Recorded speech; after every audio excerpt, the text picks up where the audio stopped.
On a largement parlé tout à l'heure avec Jean-Claude Trichet de ce moment historique, les taux bas, les taux excessivement bas sur la dette souveraine française, en dessous de 0%. Ça restera dans les annales des marchés obligataires, ça c'est une évidence. Pour la première fois, encore une fois, c'est dans la foulée du discours de Mario Draghi à Sintra. On est, voilà, autour, juste en dessous de 0% sur le 10 ans français. Et ce n'est pas sans conséquence pour vous et moi, épargnants. Bonjour Laurent, je le voyais en train de faire des gimmicks, des grimaces. Là, oui, parce qu'on est repassé en taux positif. Oui, enfin on est, voilà, on a touché, en tout cas, on a touché exactement. En séance en dessous de zéro, en dessous de la ligne de flottaison. Et là, on est juste au-dessus, mais c'est vraiment à peine. Bon, voilà, c'est une première dans l'histoire. Donc, on a jamais pour l'OAT à 10 ans, en tout cas, effectivement, comme vous l'avez très bien dit, après le discours de Mario Draghi. Dans les années 90, on était quoi à 10, 12%, je sais pas, 7, 8, 10 Oui, c'est ça, à peu près. On est à zéro. On est à zéro, voire moins zéro. Effectivement, concrètement, ça veut dire que les investisseurs qui achètent de la dette française acceptent de rémunérer cette dette française, de donner de l'argent à l'État français pour qu'il emprunte. On vient de rejoindre ce club très select de pays en Europe qui peuvent emprunter à taux négatif. On comptait à l'Allemagne, il y a les Pays-Bas, il y a la Suède, je crois qu'il y a aussi l'Autriche. Et puis on est aussi un moment quand même…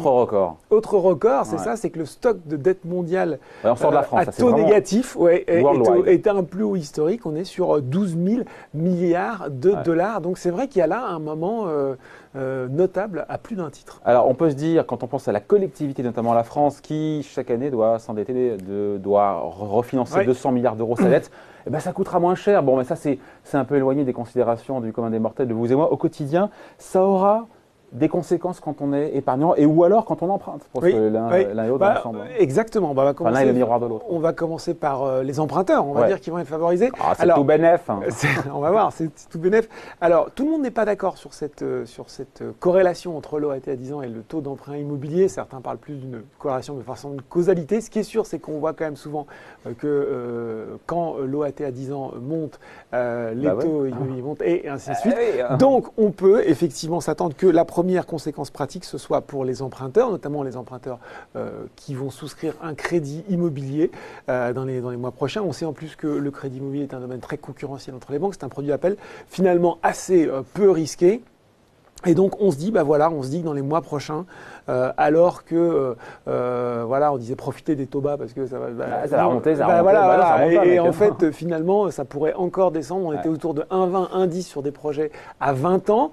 Le moins de 1% était un peu exceptionnel. Ça pourrait devenir la norme. La norme, c'est ce qu'on a lu. En tout cas, ça pourrait devenir beaucoup plus fréquent.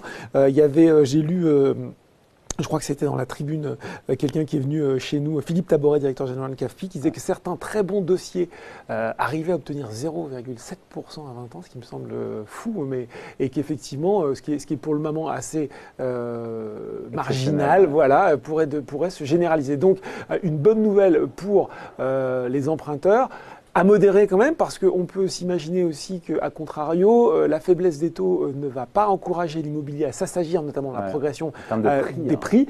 On peut penser que pour les gens qui sont en province, ça va peut-être resolutiser une partie des ménages, ça va être peut-être favorable. Par contre, je pense que pour les gens qui veulent investir à Paris, on peut imaginer que là aussi l'immobilier dont on annonce à chaque année le plafonnement, on dit ça y est, c'est fini, ça va baisser. Non, mec. Voilà, on n'y est pas forcément encore. Alors le pendant, effectivement, parce qu'on parle de ceux qui empruntent, il y a ceux qui empruntent, il y a ceux qui épargnent, parfois même ce sont les mêmes. Pour ceux qui épargnent, on peut dire que c'est une forme de… c'est la ruine de l'épargnant. Ouais, c'est une forme de tonte, quoi. Oui, c'est ça. C'est-à-dire qu'effectivement, quel intérêt d'épargner? On le sait, on va avoir une inflation à 1,5, 1,6 peut-être à peu près. Cette année 2019, on était à 1,8 en 2018. Et puis à côté de ça, donc vous avez des rendements qui vont forcément descendre. On pense bien sûr en premier à l'assurance vie. Mais oui, à l'assurance vie, effectivement, et notamment au fonds en euros. On sait que le fonds en euros, il est composé, pas que, parce qu'on a tendance à résumer un peu trop souvent, mais on sait qu'il est quand même composé majoritairement d'obligations assimilables du Trésor, d'emprunts d'État. Donc effectivement, on a des rendements qui n'ont cessé de baisser. C'était à peu près 3,90 en 2008, les rendements du fonds en euros. C'était 1,8 l'année dernière. Est-ce que en 2019, ce sera 1,5 ? Là aussi, on peut se dire, est-ce qu'on n'arrivera pas à ce niveau des 1% cette fois-ci, mais en descendant. Ça va devenir très très compliqué pour les gens qui veulent de l'épargne sans risque. Et puis, on pourrait citer aussi l'exemple de tous les livrets bancaires, de tous les produits bancaires qui sont à peu près adossés aussi sur les mécanismes de taux, en ayant une conclusion un peu plus pragmatique, se disant que de toute façon le niveau de rémunération est tellement faible qu'ils le sont encore un peu plus. Ils seront encore un peu plus. Au final, le risque est finalement plus limité, quoi. On en parlait tout à l'heure avec Jean-Claude Trichet, les banques centrales en une semaine ont de nouveau, on s'en est encore plus loin dans leur discours offensif en termes de politique monétaire. Et quand on regarde notamment ce qui se passe aux États-Unis avec Jérôme Powell, les marchés pressent carrément des baisses de taux là en juillet, 85% quand on interroge les analystes attendent une baisse de taux Fed Fund de 25%, 25 points de base fin juillet. Et là, on se dit, au-delà de ça, mais on se dit, ça, il faut aller sur les marchés ou on joue un peu vite là Justement, c'est un marche-action, évidemment. C'est un peu là où c'est extraordinaire ce qui est en train de se passer. Si on revient en arrière, on était en décembre 2018 où effectivement la Fed disait, je vais continuer à remonter les taux, l'économie va bien. Même Mario Draghi disait qu'en fait, il y avait un redémarrage de l'inflation plus lent que prévu, mais on était quand même dans un discours de resserrement monétaire, un peu plus avancé, nettement plus avancé du côté américain qu'européen. Et puis, qu'est-ce qui s'est passé en 5-6 mois pour qu'on arrive à la guerre commerciale. La guerre commerciale, mais David, pour le moment, on n'est nulle part en récession. Les États-Unis sortent encore des très bons chiffres de croissance, des taux de chômage au minimum. On voit un ralentissement en Europe, mais qu'on n'assiste pas. Donc, ce qui est sûr, c'est qu'à court terme, on voit que ce type de discours fait du bien. Donc, on pourrait se dire effectivement, allons sur les marchés d'actions. Et puis, de l'autre, on se dit, mais est-ce que l'heure est tellement grave que les banquiers centraux nous tiennent un discours qu'ils ont tenu finalement au moment de la crise, au pire de la crise financière. Donc, est-ce que j'ai finalement envie, c'est sûr que l'épargnant qui veut du rendement va être obligé d'aller chercher du risque. Est-ce qu'il a envie d'aller chercher du risque? Alors, il est assuré qu'effectivement, les taux vont rester bas très longtemps. Ça, pour le coup, on a bien compris le message. Mais est-ce qu'il a envie de chercher du risque avec des banquiers centraux qui lui tiennent un discours aussi alarmiste? Je ne sais pas.